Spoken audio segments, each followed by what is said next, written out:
Sveiki visi, turime ketvirtadienį, 4 valandą popiet, tradiciškai 222 kartą, 220 kartą iš eilės susitinkame rinkos apžvalgose.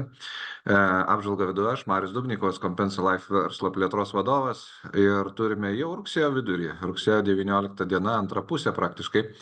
Ir turime labai įdomią savaitę, kuri daug ką keičia, daug kas keičiasi ir pasiekti nauji rekordai. Beje, rekordai yra geri, tai yra, na, galima sakyti, negalima sakyti, o būtina teikti, kad tai yra naudingi visiems žmonėms, kurie iki šiol investavo periodiškai ar didesnėm sumom investavo, bet skaičiuojam rudenį viščiukus, viščiukai atrodo visai riebus, jeigu galima taip pajuokauti. Tai pirmas dalykas, baimės indeksas išlieka toliau žemiau 20 punktų, tradiciškai ramybė labai, labai didelė, jinai netgi padidėjusi, tai yra, kad investuotojai mažai ko bijo, tas periodas 2024 metais tęsiasi. Toliau, pagrindinė priežastis, dėl ko atsirado optimizmas, tai Jungtinės Amerikos valstijos kirpo palūkanas 0,5 procentinio punkto nuo 5,5 procentų iki 5%. Palūkanos vis dar yra aukštos, tačiau jos yra gerokai sumažintos ir tai yra pirmas kartas nuo 20 metų, tai yra per paskutinius 4 metus pirmą kartą palūkanos yra mažinamos. Ir tai yra tam tikra istorija. Tai jau žmonės šiek tiek apsiprato, kad palūkanos yra aukštos, bet jos mažėja ir keičia situaciją. Dabar, kodėl tai yra svarbu? Svarbu dėl to, kad palūkanų mažėjimas, jisai sumažina riziką. Rizika per labai paprastą prizmę. Jeigu mes turime būsto paskolą, tai mūsų rizika negebėti sumokėti į mėnesio įmokos sumažėja, nes pinigų suma paprasčiausiai sumažėja. Antras dalykas, verslams mažėja rizika dėl to, kad palūkanos mažėja kaštai. Potencialiai didėja pelningumai, jeigu išlaikoma ta pati kaina. Atsiranda galimybės konkuruoti kainą didesnėjame rėžyje su savo konkurentais. Atsiranda galimybės prieiti prie didesnio kapitalo, nes mažesnės palūkanos, mažesnės įmokos, reiškia didesnę sumą gali pasiskolinti, turėdamas tuos pačius rezultatus arba turėdamas tą patį kredito reitingą. Tai mažėjanti rizika visada didina kainas ir tą matysime šios pristatymo metu. Dabar, kas yra kitas dalykas, tai ko šiek tiek prisibijo kai kurie investuotojai, tai yra vis tik tai palūkanų mažėjimo laikotarpiai praeityje, tai yra ir 2009 metais, 2007-2009 metais, 2001 metais, tais pačiais 90 metais. Iš tikrųjų, jie buvo lydimi krizių. Tai yra, kai palūkanos mažėdavo, paprastai nutikdavo finansiniai kolapsai. Bet čia yra toksai logikos klausimas, ar palūkanų mažėjimas iššaukia krizės, ar krizės tiesiog yra lydimas palūkanų mažėjimo. Tai bent kol kas reakcija yra pozityvi į palūkanų mažinimą, kažkokių krizinių apraiškų rimtų nėra, nesimato. Prisiminkime artimiausią datą 2008-2009 metus, kai krito Lehman Brothers, krizė atėjo ne dėl to, kad ekonomika stagnavo ir Lehman Brothers krito, bet krito jisai dėl savo finansinių rizikų nevaldymo, sukėlusių paskui visas tolimesnės pasekmes. Tai sakyčiau, kad šį kartą palūkanų mažėjimas, tai jisai yra ne reakcija į krizę, nes JAV auga 3%, jeigu kalbame apie Jungtinių Amerikos valstijų palūkanas. Kalbame apie tai, kad tiesiog pašalinami arba mažinama vaistų dozė, kuri buvo teikiama ekonomikoms tuo metu, kai kainos kilo beprotiškai siekiant suvaldyti infliaciją. Kodėl buvo užeita taip aukštai ir taip staigiai, nes va čia šioje vietoje mes matome nuo 22 metų iki 23 metų praktiškai buvo pasiekta 5 procentų riba. Tai reakcija buvo labai žaibiška dėl to, kad apie ką mes beje kalbėjom, turbūt nežinau, prieš 100 apžvalgų, dėl to, kad infliacija buvo mušė rekordus, augimo greitis buvo toks didelis, kokio nebuvo 40 metų. Visi bijojo 1980 metų scenarijaus, kai infliacija kopė link 15%, palūkanos turėjo būti pakeltos iki 20, tai to buvo siekiama išvengti. Dabar infliacija atsitraukia, yra normos ribose ir tiesiog ta vaistų dozė nebereikalinga, kuri yra, nes iš tiesų jinai stabdo ekonomiką ir tas stabdžio atleidimas jisai vyksta palaipsniui ir tikimasi, kad toliau tai bus daroma. Tai rinkos tai reagavo audringai, tai yra augimas 1,5% praktiškai, kitos turto klasės brangimas ir panašiai. Na ir išdava ta, kad turime naują rekordą S&P 500 pagrindiniai Jungtinių Amerikos valstijų rinkoje, viršyta 5700 punktų riba. Na, kas toliau, matysime, turbūt testuosime 6000. Kada tai bus, klausimas. Volatility arba sviravimas, jisai toksai didėjimas. Matom, paskutinius mėnesius iš tiesų nervingumas yra tam tikras. Bet kokiu atveju uždarbė yra didžiausia. Ta prasme, indekso reikšmė yra didžiausia per visą jo istoriją. Na ir šiais metais indeksas pasistebė virš 20%. Tai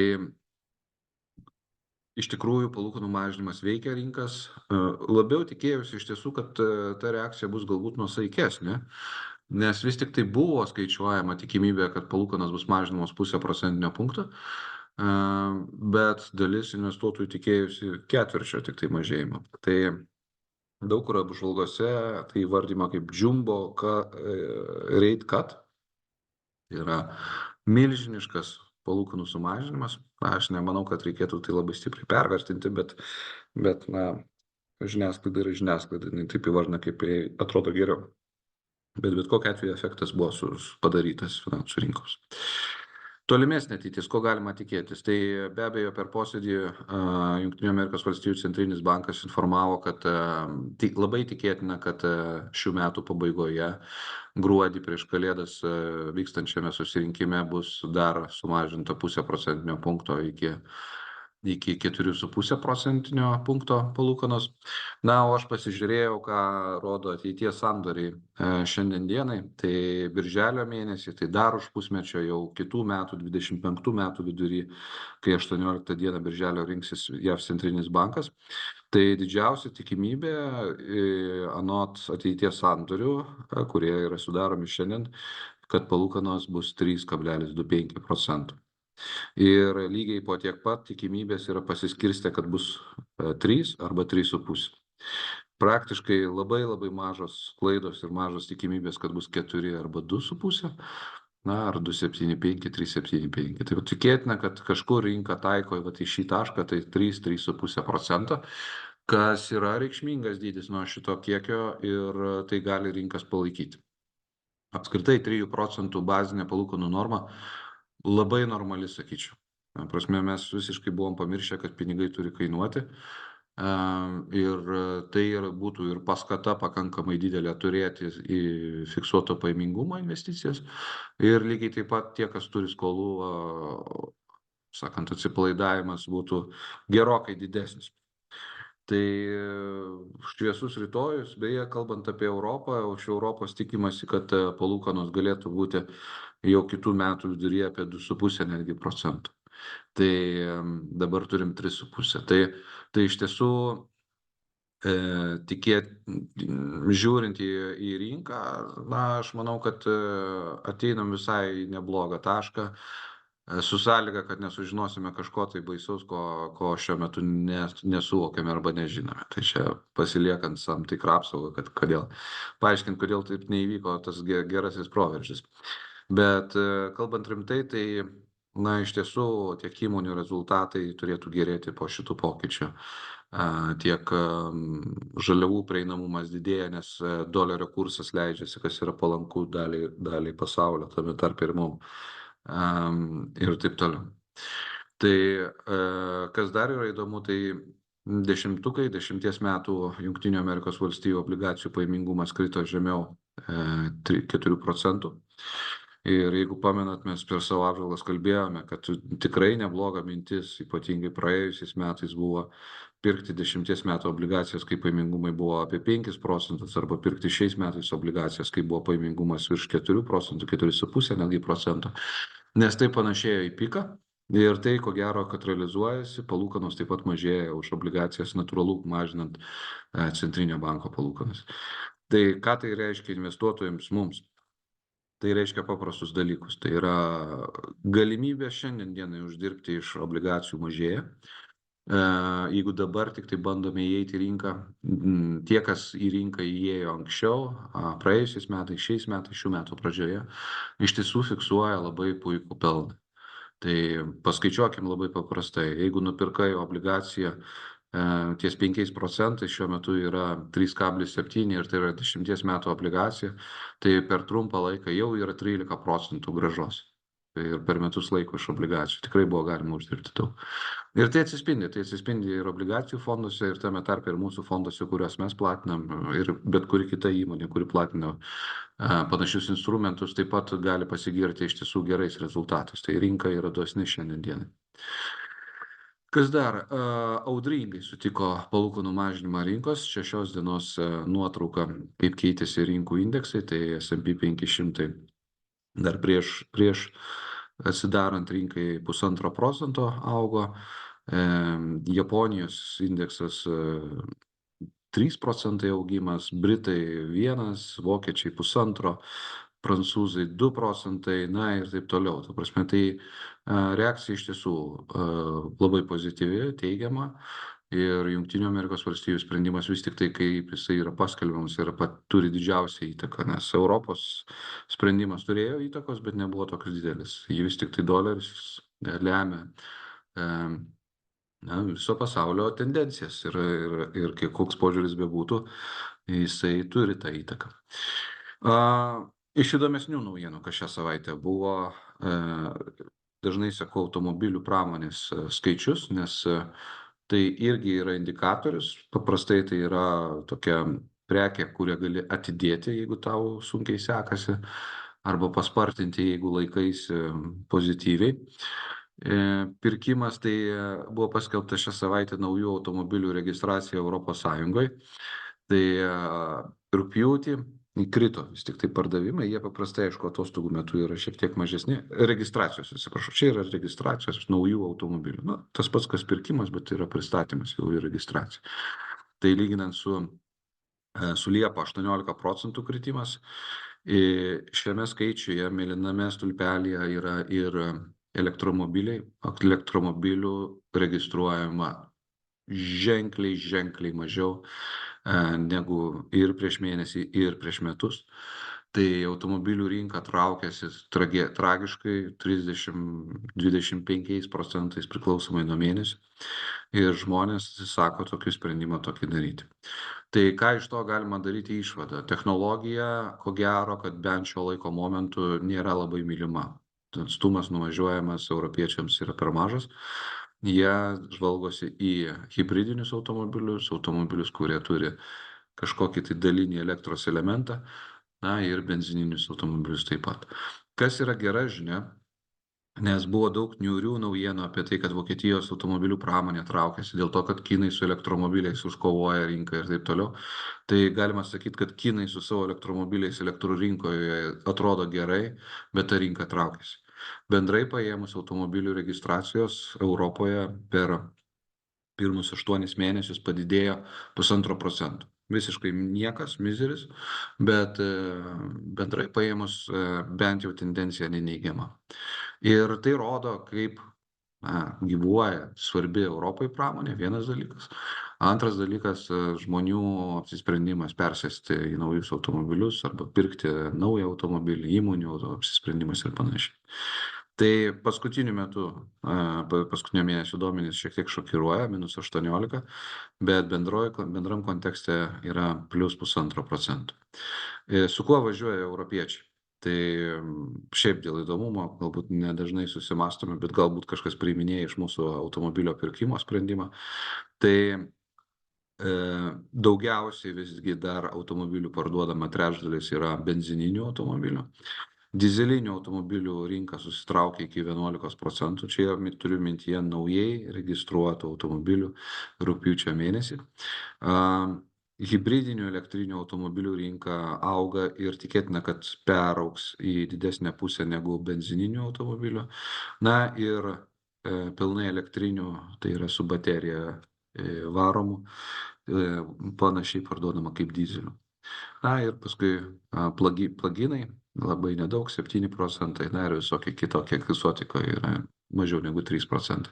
Tai kol kas benzinas karaliauja, hibridiniai automobiliai dažniausiai varomi tuo pačiu benzinu taip pat. Na, jie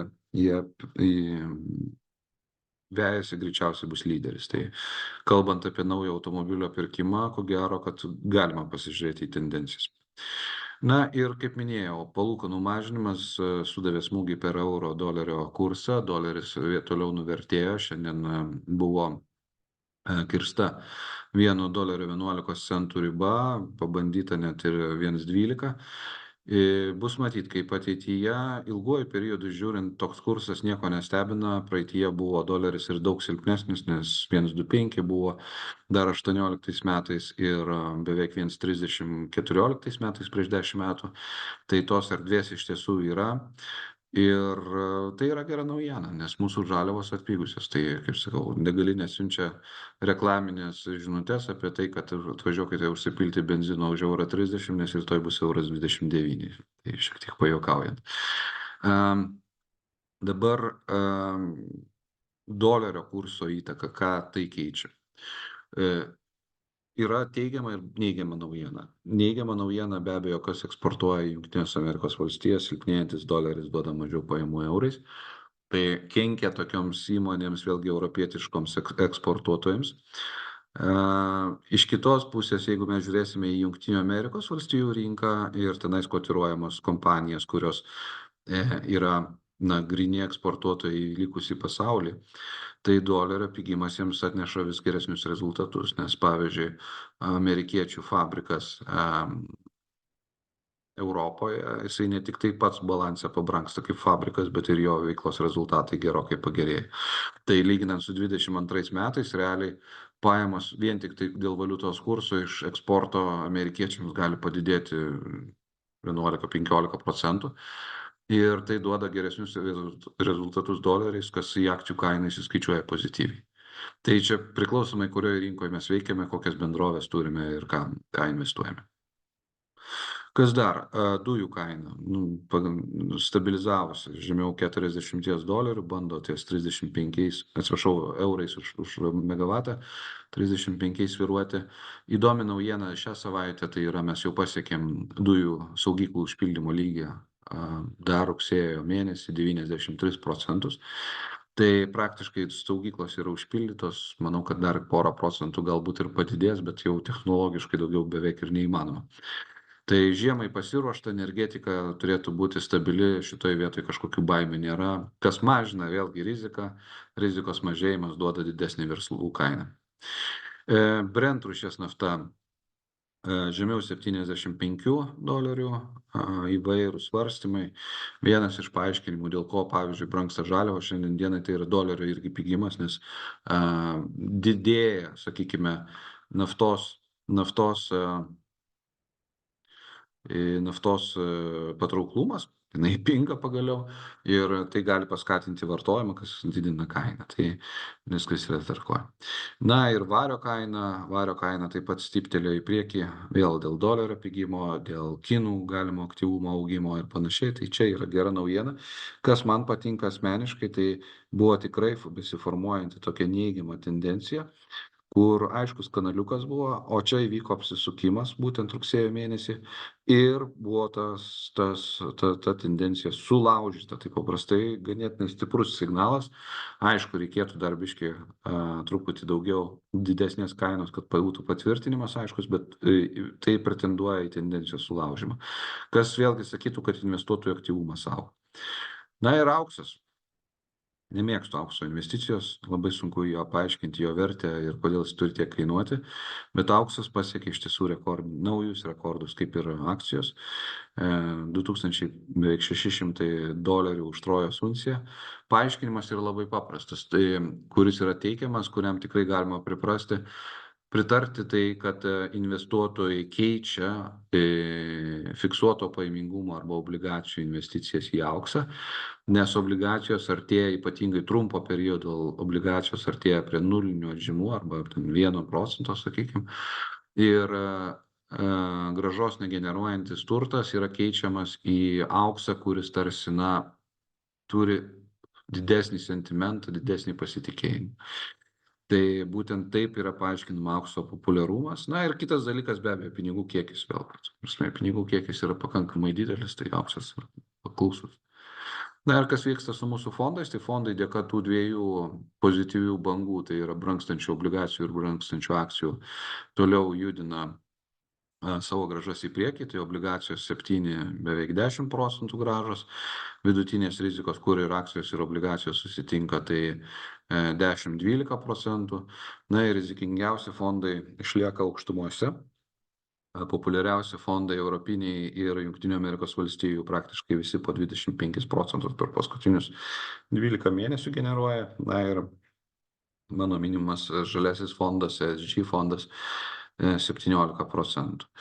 Džiugu tai, kad, sakyčiau, probleminiai regionai šiandienai tai yra Azija, ypatingai Kinai, iš kurių kapitalas atsitraukinėja, jie vis tiek tie fondai išlaikė pozityvias grąžas ir grąžos sudaro 5-7% lygį.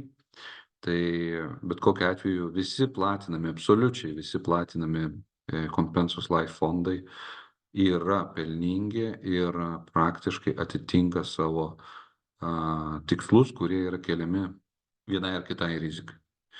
Tai tiek iš manęs. Kitas susitikimas dar po savaitės, rugsėjo 26 dieną, 16 val. 221 susitikimas. Na ir susitiksime internetinėje erdvėje. Tai jeigu patinka tai, ką mes čia darome, paspauskite like, pasidalinkite, kad ta investuojanti bendruomenė plėstųsi ir darytume šią šalį turtingesnė.